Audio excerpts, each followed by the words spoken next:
Yo, what's going on, guys? Ron here, aka Neos, and today, guys, I have, as y'all can see by the title, 10 combos to showcase to y'all for Elfnote Fiendsmith. Before we get started, guys, I would like to say, if y'all would please, like, comment, subscribe, hit that notification bell down below, that way you know when I post more content. And one more other thing before we also get started, I want to address the amount of bad content that I've seen surrounding Elfnote. Not just Elfnote, but also like different variations when it comes to like Fiendsmith, Pure, stuff like that. Not that I don't think obviously people are doing it intentionally, but people are just, I don't feel like doing the proper homework, and they're not reading cards properly and understanding like truly how this deck operates and functions and the restrictions that it sometimes applies to you. Um, like one being like I watched a video where a guy was like showcasing combos and just completely disregarded that welcome home locks you into synchros once you use its effect, and it resolves. um, I seen one where a guy used a power patron to level modulate and synchro and make a synchro monster that you cannot make because it can only make a Elfnote or the Patron of Tuning. Those are the only two cards that it can quick synchro in during the main phase. Um, but yeah, so outside of that, like there has been other things that I've seen, improper sequencing, but regardless of all that, I want to bring y'all some really good content today. Like I said, there's going to be 10 combos in this video today that are going to showcase how you properly sequence, how you properly play this deck. Specifically, obviously the Fiendsmith variation. There are going to be combos in here that you could use in the pure variation as well, but obviously, like I said in other videos, the Fiendsmith version is the best version to play. If you're not playing the Fiendsmith version, you're lost. Quite frankly, I don't think there's a candle to be held to the Fiendsmith variation. If you want to play White Forest, that's fine. But like I said, Fiendsmith is just the way to go. So let's go ahead. I'm going to pull this up right here. We have the first video up. And this is going to be legitimate one card combo Lucinia combo line. So you only have Lucinia. I will showcase if you as we progress more complex combos, but this is going to be all the ones I'm going to showcase right now are one card combos, strictly one card combos. So here we're going to special Lucinia. Lucinia's going to search. She's going to get Patron. We're going to synchro immediately. So if you notice here, I did not synchro into the level 10 Lev using the Patron to make Lucinia level 9 and then on res synchro. The reason I did not do this is because in this line you will cut yourself from Seraphim and like basically the rest of your Elfnote stuff, because you're gonna expend too many resources making the synchro here. You basically only get like to make 2 synchros, and it just the line is just incredibly awkward if you just choose to make the Lev here. Um, so here, this is the anti-Nibiru line. If you don't think your opponent runs Nib, or you know they are not on Nib for whatever reason, you can choose to not do this and keep the extra body, or like save the Seraphim Reborn for later. That way you can make an extra synchro. But here, this is the anti-Nibiru line. This is how you protect yourself. So here you go, welcome home for the Fortunia, and then this is where you just reborn your Seraphim. So this is the end of the combo here. Pretty simple, pretty self-explanatory. You have obviously no other cards here in hand, but during your opponent's main phase, you're going to be able to use Seraphim to reborn like Tinia. You're gonna obviously you already have your monster negate live. Worst case in scenario, like your opponent does something and you know whatnot, you have to use the Rhapsodia. You can sack the Crystal Wing here. If you absolutely have to, if your opponent makes it to main phase, you can wait for them to activate a monster, use this, chain this to summon, and then you know continue like I said from your place from there. But that's it for combo number 1, guys. Let's go ahead and move on to combo number 2. Alright guys, so combo number 2 here, again a 1 card combo. This is going to be your 1 card Tinia line. So here, go ahead and getting into it. This is obviously going to get you Welcome. Welcome's going to get you Lucinia. Lucinia is going to get you to Patron. You're going to go ahead and normal Patron. You're going to synchro again. This line is basically exactly the same. However, you're going to play into Nib here. at this very point here. So right now your opponent can nib you because this is your 5th summon. So unfortunate, like that your opponent can nib you here. But let's say they do. You're gonna Link Spider here, and use the specialty Fortunia. You can go ahead and use the trap card to send the uh, either the Link Spider or the Fortunia to Reborn Seraph and pass on that instead, right? So you'll still have full board. I would recommend sending the Fortunia to leave the Link Spider up. That way you could have Seraph in the middle. Um, that way he can swap positions with anyone he reborns. And then you're also keep in mind that keeping the Link Spider here, your trap will be live automatically as soon as you pass turn. You'll be able to instantly use it if you need to, and reborn either Tinia or Lucinia, or even Fortunia if you need to. So whatever the case might be, it'll all be live. But let's say they don't. Like I said, the line is basically exactly the same here, and you're gonna pass on the exact same board as I mentioned previously here. So that's it for this combo, guys. Let's go ahead and move on to combo number 3. Alright guys, 1-card combo again, but this time we're going to be using Medius here. Keep in mind that obviously all the Medius lines work the exact same with Theo Realize. Just keep in mind that you're obviously going to need a monster on hand or field to use off of Medius' effect. Otherwise the combo is exactly the same here. So, normal summon Medius, special Patron, make Armades, get Tinia. This is where we're going to Fiendsmith combo. You've seen this already, I'm going to speed through it. You go ahead, make Caesar, and then you just continue with your combo line. This is going to be basically the exact same, right? As the Tinia line now. Now that you've resolved all of your stuff for Medius and whatnot. So it's basically the exact same line as that. Here you're going to go ahead and special. You're going to have more bodies here, however, so as you can see. You can go ahead, send, synchro, and then you get to reborn here, and then this will be your end board here. So because you got to start with Medius, obviously you got to get access to the Fiendsmith stuff for free. So now you have Caesar, and then your board is a lot more robust.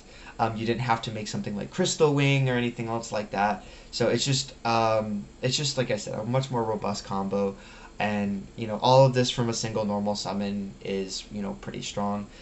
You're going to have the layered interruptions from all the other stuff. You have your follow-up as well in the graveyard. You may use this to synchro summon. If you play the Patron of Tuning, you can synchro into it. You'll have the bodies eventually. If you choose not to, you can synchro into another Seraphim as long as you have 2 girls on the field. And then one of the girls is in the middle. So like you could have like Tinia in the middle, and then like Lucinia, and then the Patron off to the side, and then you could go effect, target Tinia, make her level 9 for basically no reason. Synchro, you can use these two, like I said, like if they were in the zones, and then make a Seraphim in case you need to. So yeah, a lot of possibilities here, and that's it for that, guys. So let's go ahead and move on to combo number 4.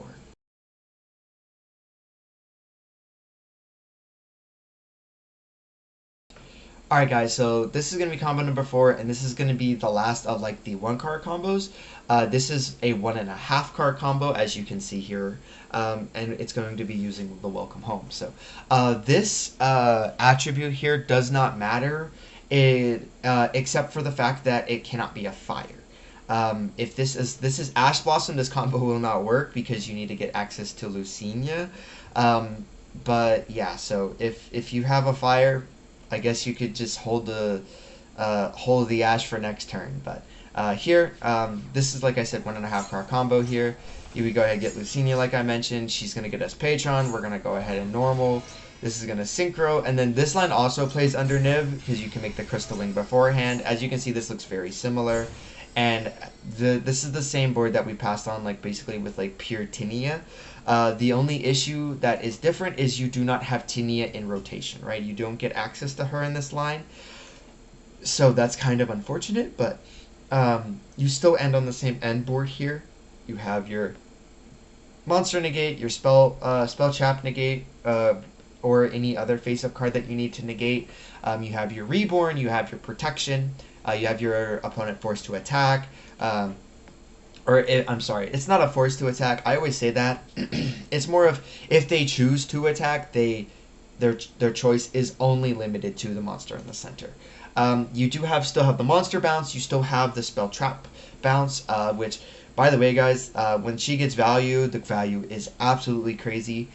So keep in mind, Fortunia is probably, when she does get value, the best value you're gonna get for your the bang for your buck, basically. So, but like I said, guys, that's it for like the one and the last 1.5 card combo. Let's move on to 2 card combos and combo number 5.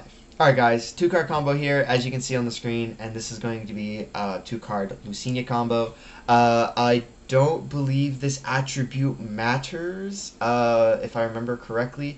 It just can't be the same as whatever we're going to use it for, so whatever that might be, I will point it out when we get there. So here we'll go ahead and basically the same line here, but since we have this extra monster in hand, we can actually do the Fiendsmith line now. Without burning too many resources and crippling our board, basically. So here, Fiendsmith combo, right? I'll speed through this. Y'all have seen this many times on my channel. And we're going to make Caesar. And then this is going to be very similar to like the normal Lucinia line. As you can see here, this is where, yeah, so this can't be a light. You want the extra monster here on the field. You could have done this where like you send like, let's say this is a light monster, right? You could do instead, you could send the Tenia to special the Fortunia. Fortunia places the spell trap card, and then you could use the spell trap to send the light monster from your hand. Let's say like it's an extra engraver, and then that is how you would sequence otherwise to get to the same position, because you're going to get to the spell card here, and then the spell card is going to send a monster, right? So instead of sending it from the field, you would send the one from hand instead with the welcome, and then you would send, like I said, with this instead, right? So it's just like you would just invert what you would send, right? Instead of initially sending from hand, you would send from field and vice versa. So, but anyways, enough of rambling, right? You go ahead, Seraphim, bring back Tinia, and this will be your end board here. So this is your 2 card combo. This one's a lot better because you get to end on Caesar. If you want to here, instead of ending on the Tinia plus Seraph, you could reborn the for example, the Patron and make a Crystal Wing and put it in attack here. That way, like, assuming, let's say you had even one more monster in your hand that maybe it's a hand trap that maybe you don't want to use it, like Effect Veiler or whatever the case might be, and you want to hold it to see if you can use it, or if you absolutely have to, you can use it for the negate. You could make, like I said, Crystal Wing, put it in attack position, have the other monster in your hand. That way, if you absolutely have to use the Madness, you can use it to reborn the Seraphim. So, like I said, you just have a lot of options here, but I think like this is like your most optimal end board. So, that's it for that, guys, for that combo line, and we're gonna go ahead and move on to combo number 6. All right, guys. Combo number 6 here, and as you can see, this is going to be another 2 card combo, and this is going to be Tinia plus any other monster. Again, as long as the attribute does not conflict. Here, the line is basically going to be exactly the same as the raw Tinia line up until very soon here. As you can see, we're going to reborn, protect ourselves from Nib, special summon, and then this is where it's going to change, right? So, if this card is a fire in your hand, you won't be able to reborn your like Patron or your Seraphim.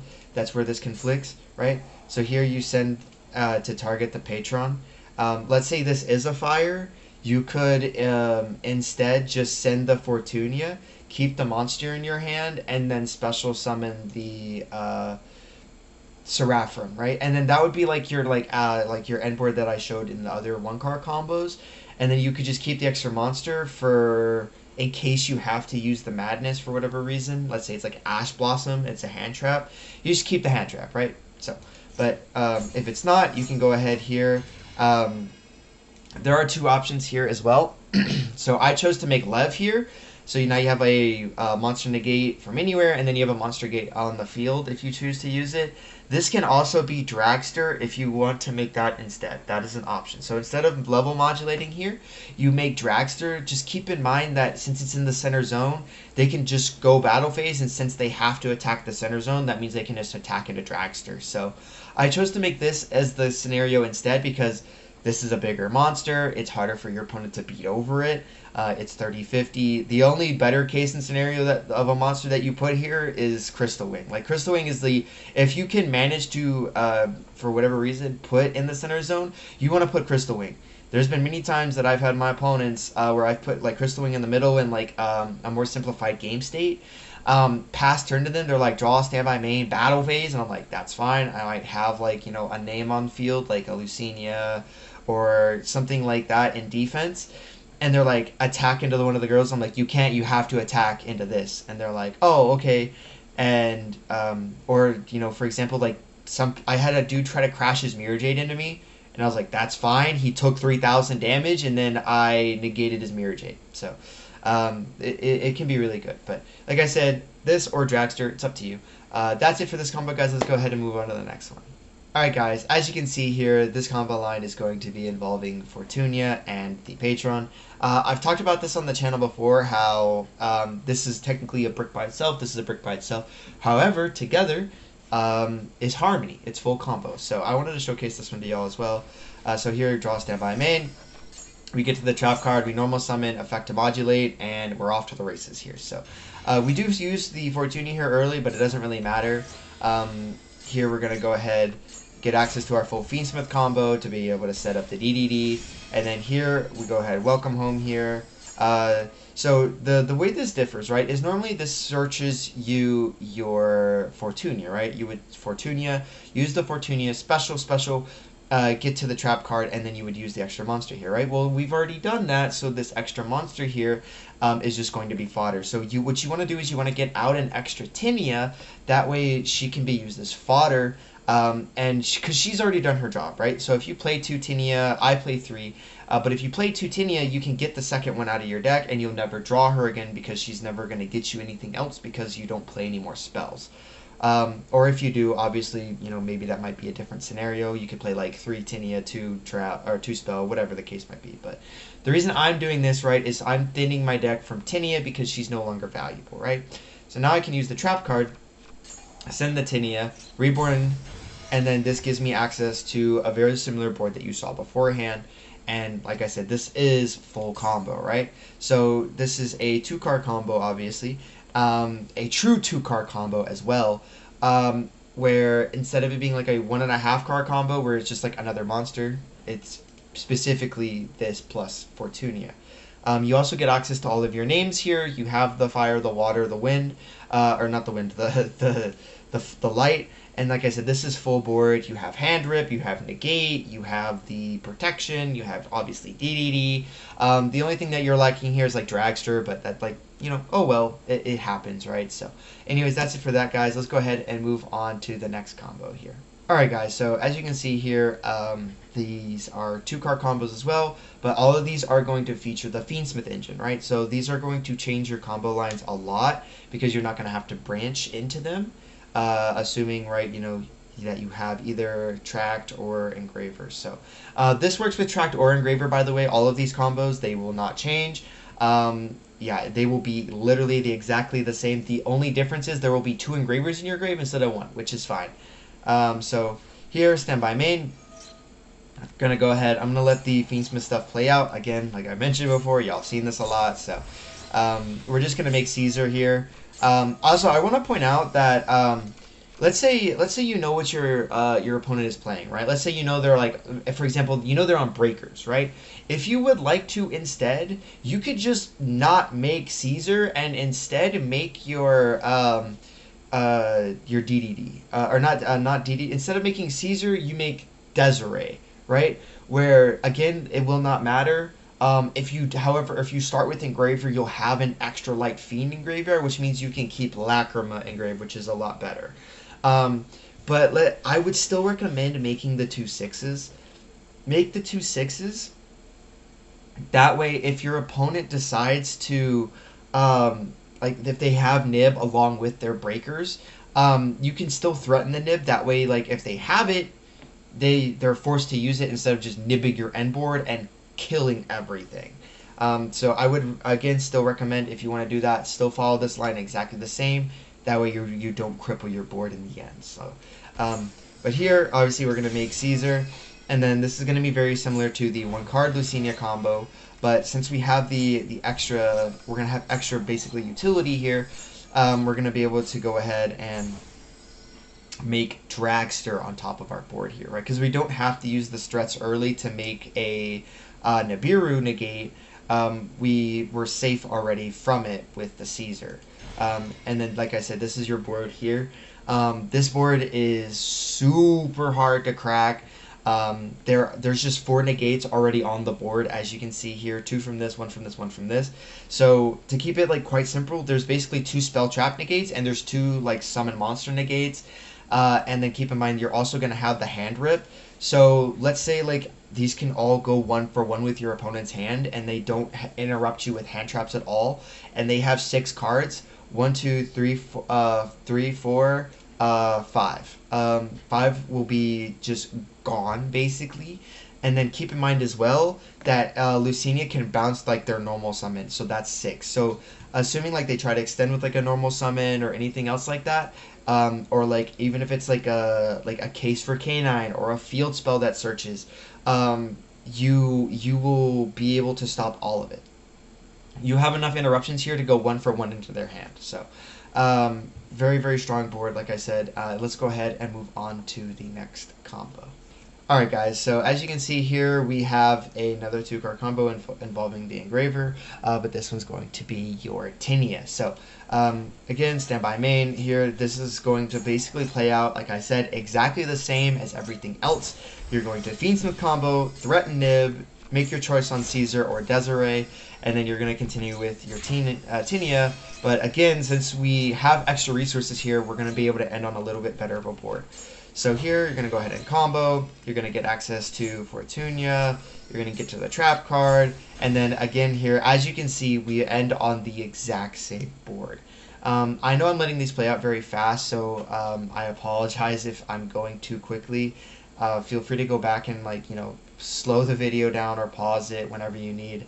But yeah, exact same board as you can see here, and it just gives you access to, like I said, infinite stops, right? Even if your opponent hand traps you, you should have 3 other cards in your hand, assuming you're going first. You should be able to extend. If not, you can back this the weaker board up with hand traps as well. There's just a lot. So that's it for this combo, guys. We're going to go ahead and move on to the next one, which I promise I'll go a little bit slower on. Alright guys, this is going to be the last combo that I'm going to showcase for y'all today, and this is going to be, as you can see, Medius plus Engraver. So I'm going to go ahead and showcase, I'm going to let the Fiendsmith part run, and then I will go ahead and slow it down whenever we get to Medius, because this combo line is a lot more intricate because of the way it has the way to bridge. So as you can see, we get to Medius here. I'll go ahead and I'll slow this down for y'all. That way it's a little bit better. Here we get to the Patron, and then you can choose to level modulate here. That was weird, it didn't pause. If you want to, let's say you play a Synchro 5 instead, that's better. You can make a different one if you'd like to instead. There's not a lot of Synchro 5s to make besides Armades, which you don't really need to make here. So I make Omega. This is like the best 8 that you can make in my opinion. If you would like to instead, this could be actually Stardust. You can make the Stardust Dragon, the regular one, which is really, really strong. If you play the Excel package that I believe I've mentioned in other videos, you can basically use the Excel to reborn your level 1 and leave both of those on the field. You can continue your combo from here. On your opponent's turn, you can quick Synchro Summon, and you can make QB, which QB is I think any monster or card, I believe it is, sent from the field to the grave is banished instead, and then it'll be unaffected by your opponent's activated card effects. If they go battle phase and out it, next turn you can bring it back by banishing 2 different attributes and types from your graveyard. So like a fire zombie and an earth spellcaster, right? As long as they're both of the things are different, you can do it. So, but anyways, I think this is the best case in scenario here, and I'll show you why at the end of the combo. This gets you access to Lucinia with the Welcome Home. You get the special Fortunia. You get the trap card here. This allows you to special to synchro into the Seraphim, right? Because you get to use the Fortunia to reborn the trap to send Fortunia, reborn the Patron, synchro, and then you reborn this. The reason that I like this combo line specifically here, and the reason I don't play like Stardust, is because here this is double hand rip. So on your opponent's turn here, when you pass, you go draw phase. If they try to move to standby, you go in your draw phase, you activate Tinia, you swap positions, you rip their hand. Let's say it's a card that you rip and you're like, oh, that's a really good card. I really don't want them to have that back in hand. Whether it be a quick play spell or a hand trap maybe for your next turn. Whatever it might be, right? Let's say it's like Bell, right? Because Bell turns off your madness. What you do is when you go to standby phase, you use the Omega to target the card in their banishment and to return it to graveyard. When you do that, now your opponent, when you go to resolve Tinia, she can't resolve because the card's no longer banished. They just lose the card completely. And then when your opponent goes main phase, they activate an effect, you chain Omega, you rep another card. So assuming they had 6 cards, now they're going to have 4. You're going to have these 2 interruptions here, you have this interruption here, and then you have 2 interruptions in the graveyard. That's 1 in addition to how many cards they're going to have in hand. And that's assuming that Fortuna is going to get value. Which, if assuming she doesn't, it's still 1 for 1, you're going to get value. So like I said, very strong board here, guys. The double hand rip is very obnoxious for your opponent. And again, like I said, I wanted to mention, I know I mentioned before, any line that you see Medius as a normal summon or anything like that is the exact same with Theo. Realize you just need an additional monster to send to get him out of the grave. So anyways, guys, that's going to be it for the video here. I'm going to go ahead and make myself bigger so y'all can see. Thank you guys so much for watching. I really do appreciate it. I really hope that y'all enjoyed. This video, like I said, is jam-packed with proper sequencing, proper combos. That way, if y'all choose to play this deck, wherever it might be, on a simulator, at locals, at a YCS, you know, from top to bottom, wherever, you will have the highest level chance of success, and it will give you a baseline to be able to understand how your hand should operate. And as you get better with the deck, you'll be able to explore more and optimize your sequencing, playing through interruptions, and etc. So thank y'all again so much for watching. I really do appreciate it, and I will catch y'all in the next one, guys. Peace.